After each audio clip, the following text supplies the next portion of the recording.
रविवार की दोपहर पूर्णिया के सांसद पप्पू यादव अपने ही सरकारी आवास पर प्रेस कॉन्फ्रेंस कर रहे थे। मीडियाकर्मी सवाल पूछ रहे थे, तभी भीड़ में से एक शख्स आगे की ओर बढ़ता है और अगले ही पल हवा में उड़ी एक चप्पल और सीधा पप्पू यादव की तरफ वो चप्पल जाकर गिर जाती है। देखते ही देखते प्रेस कॉन्फ्रेंस एक रणभूमि के मैदान में बदल जाती है। समर्थकों ने उस शख्स को दबोच लिया, जमकर उसकी पिटाई की और उसको पुलिस के हवाले दे दिया। और पप्पू यादव का दावा है कि ये सिर्फ चप्पल नहीं थी, उन्हें चाकू से मारने की पूरी साजिश रची गई थी। लेकिन सवाल ये है कि पप्पू यादव अचानक निशाने पर क्यों आ गए? इसका जवाब देखिए, 2 दिन पहले संसद के अंदर छिपा हुआ है। पप्पू यादव का असली नाम राजेश रंजन है। इनका जन्म 24 दिसंबर 1967 पूर्णिया के एक जमींदार परिवार में हुआ था। बचपन से दादा ने प्यार से पप्पू बुलाना शुरू कर दिया था, इसके लिए इनका आगे चलकर नाम भी पप्पू बन गया। अब देखिए, बात करें अगर बिहार की सियासत की, तो इन्हें बिहार की सियासत में एक अलग ही पहचान मिली है। 1990 में निर्दलीय विधायक के तौर पर राजनीति में एंट्री हुई। इसके बाद पप्पू यादव 5 बार सांसद और 4 बार विधायक रह चुके हैं, कभी निर्दलीय, कभी सपा, कभी राजद के टिकट पर। 2024 में भी पूर्णिया से निर्दलीय सांसद चुने गए थे। उनकी पत्नी रंजीत रंजन कांग्रेस की नेता और पूर्व सांसद रह चुकी हैं। बिहार में उन्हें एक बाहुबली और बेबाक बोलने वाले नेता के तौर पर जाना जाता है, जो अक्सर विवादों में घिरे रहते हैं। 31 जुलाई शुक्रवार को संसद के मॉनसून सत्र के दौरान पप्पू यादव भगवा कपड़े पहनकर साधु के वेश में संसद परिसर के मकर द्वार पर पहुंचे थे। मकसद था अयोध्या के राम मंदिर में हुई चढ़ावा चोरी के मामले पर विरोध जताना। वही मामला जिसकी एसआईटी जांच पहले से चंपत राय और अन्य लोगों की भूमिका पर सवाल उठा चुकी है। पप्पू यादव के साथ इस नाटकीय प्रदर्शन में सपा सांसद डिंपल यादव, कांग्रेस के राहुल गांधी, प्रियंका गांधी, अवधेश प्रसाद और इंडिया गठबंधन के कई सारे ऐसे सांसद शामिल थे। डिंपल यादव ने चंदा पात्र पकड़ा हुआ था, बाकी सांसदों ने उनमें सांकेतिक चंदा डाला और पप्पू यादव ने पुजारी की भूमिका का निर्वहन करते हुए वो पैसे अपनी जेब में डाल रहे थे, ये दिखाने के लिए कि मंदिर के चढ़ावे में इसी तरीके से चोरी की घटना को अंजाम दिया गया था। यहीं से विवाद शुरू होता है। प्रदर्शन के दौरान भगवान राम की एक तस्वीर जमीन पर रखे जाने को लेकर बवाल मच गया। लोकसभा सचिवालय ने पप्पू यादव के गेरुआ वस्त्र पहनने पर आपत्ति जताई है, जिस पर उन्हें सफाई भी दी है। लेकिन असली तूफान तब मचा जब बीजेपी और साधु संत समाज की प्रतिक्रिया सामने निकल कर आई। केंद्रीय मंत्री गिरिराज सिंह ने कड़ा बयान भी दिया है। उन्होंने कहा है कि ये एक सोची समझी राजनीति है। देश के साधु संतों को चोर के रूप में दिखाया गया है और ये देश इसे बर्दाश्त नहीं करेगा। अखिल भारतीय संत समिति के राष्ट्रीय महासचिव स्वामी जितेंद्रानंद सरस्वती ने भी इसे भारतीय संसद का दुरुपयोग बताते हुए तीखी और विवादित भाषा में नाराजगी जताई है। नतीजा निकला है कि दिल्ली, लखनऊ समेत कई जगहों पर पप्पू यादव के खिलाफ एफआईआर दर्ज की गई है। आरोप था सनातन धर्म का अपमान और हिंदू भावनाओं को ठेस पहुंचाना। पुलिस की शुरुआती जांच के मुताबिक सुमित पप्पू यादव के भगवा कपड़े पहनकर साधुओं से जुड़ा नाटक करने और राम मंदिर चंदा चोरी को लेकर दिए गए बयानों से काफी नाराज नजर आ रहा था। यानी सीधा कनेक्शन 31 जुलाई का संसद ड्रामा था, जो कि 2 अगस्त की प्रेस कॉन्फ्रेंस में हुए हंगामे से जुड़ा हुआ था।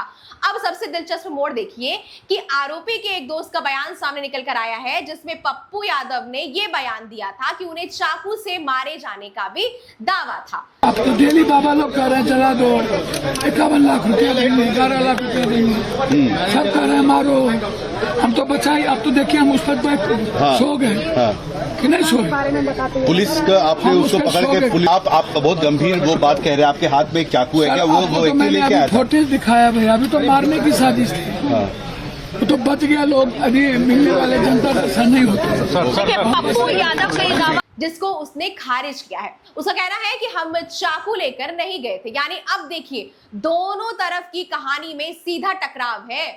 पप्पू यादव कह रहे हैं कि जानलेवा हमला हुआ, आरोपी पक्ष कह रहा है कि सिर्फ चप्पल फेंकी गई थी। एक और परत यह भी है कि पप्पू यादव के खिलाफ खुद अपनी एफआईआर पर दिए गए बयान में अब चर्चा होना शुरू हो चुकी है। उन्होंने कहा है कि उन्होंने कोई मर्यादा नहीं लांघी है और चंपत राय व गोविंद गिरी महाराज को इस पूरे मामले में असली अपराधी बताया है। यानी वही नाम जो राम मंदिर चढ़ावा चोरी की एसआईटी रिपोर्ट में पहले से सवालों के घेरे में है। फिलहाल इस मामले में कोई अदालती सुनवाई नहीं हुई है। एफआईआर दर्ज हो चुकी है, लेकिन अभी जांच शुरुआती स्टेज पर है। पुलिस आरोपी सुमित सहपानी से पूछताछ कर रही है और यही तय करेगा कि हमला वाकई जानलेवा साजिश था या फिर सिर्फ एक आक्रोश में उठाया गया कदम था। बीजेपी की तरफ से केंद्रीय मंत्री गिरिराज सिंह ने विपक्ष पर सीधा हमला बोला है। कहा है कि कांग्रेस सपा के वोट के लिए जो कर रहा है उसका बदला सनातन धर्म जरूर लेगा। विपक्ष की तरफ से भी ये कहा गया है कि सपा सांसद निपल यादव ने सफाई देते हुए इस बात को साफ किया है कि उनका मकसद से जनता को बताना था कि कैसे बीजेपी और सहयोगियों ने भगवान राम के नाम पर अपने पैसे वसूलना शुरू किया था, चाहे वो चढ़ावा है, चंदा चोरी हो या फिर सीसीटीवी फुटेज में निकलकर आई सामने गड़बड़ियां हो। पप्पू यादव की तरफ से एफआईआर पर प्रतिक्रिया देते हुए उन्होंने कहा है कि वे लाख बार गर्दन कटवाने के लिए तैयार हैं, लेकिन पीछे नहीं हटेंगे। उन्होंने ये भी कहा है कि जब सड़क पर छात्र लड़ते हैं तो गोलियां चलवाई जाती हैं, संसद में उनके नेता राहुल गांधी का माइक बंद कर दिया जाता है, तो आम जनता और साधु संतों की बात कहां उठाई जाएगी? पुलिस जांच से साफ होगा कि हमले के पीछे सच में जान से मारने की नीयत थी या सिर्फ गुस्से में उठाया गया एक कदम था। दूसरी तरफ अगर बात करें सनातन धर्म की, तो सनातन धर्म अपमान वाली एफआईआर का मामला भी आगे बढ़ेगा और इससे तय होगा कि पप्पू यादव के खिलाफ आगे कानूनी कार्रवाई कितनी गंभीर रूप से होगी। साथ ही राम मंदिर चढ़ावा चोरी का मूल मुद्दा जिसकी वजह से पूरा विवाद शुरू हुआ, मॉनसून सत्र से सियासी हथियार इन सबको बनाया गया। एक चंदा पात्र, एक साधु का भेष और एक संसद परिसर, इतने से शुरू हुआ विवाद अब सांसद पर हमले तक पहुंच चुका है। फिलहाल ये पूरा मामला दो अलग अलग मोर्चे पर चल रहा है। एक तरफ वाराणसी में दर्ज एफआईआर की कानूनी प्रक्रिया जारी है, जिसमें राहुल गांधी, पप्पू यादव और अवधेश प्रसाद के खिलाफ जांच चल रही है। दूसरी तरफ अगर बात करें दिल्ली की, तो दिल्ली पुलिस की रविवार को हुए हमले को लेकर जांच जो है वो होना तेज हो चुकी है। आरोपी से पूछताछ हो रही है और उसके चाकू वाले दावे की सच्चाई परखी जा रही है। पप्पू यादव के समर्थकों ने उसकी सुरक्षा व्यवस्था पर सवाल उठाए हैं कि आखिर एक मौजूदा सांसद के घर पर इतनी आसानी से कोई अंदर कैसे घुस गया। वहीं साधु संतों और हिंदू संगठनों की तरफ से भी पप्पू यादव के प्रदर्शन को लेकर गुस्सा अब और भी ज्यादा देखने को मिल रहा है और इस पूरे मामले पर बयानबाजी लगातार तेज हो रही है। अब सवाल ये है कि आगे इस मामले में क्या होगा। कानूनी तौर पर अगर देखें तो वाराणसी वाली एफआईआर की जांच जारी रहेगी और पुलिस को यह तय करना होगा कि प्रदर्शन धार्मिक भावनाएं भड़काने की श्रेणी में आता है या फिर नहीं। दिल्ली वाले हमले के मामले में भी आरोपी सुमित से पूछताछ की गई है, लेकिन वो साफ हो गया है कि उसमें उसका हाथ नहीं था। पप्पू यादव का चाकू वाला दावा सही है या नहीं, ये भी देखना होगा। और क्या इसके पीछे कोई बड़ी साजिश थी या फिर ये सिर्फ गुस्साए शख्स की आवेश में आकर उठाई गई हरकत थी।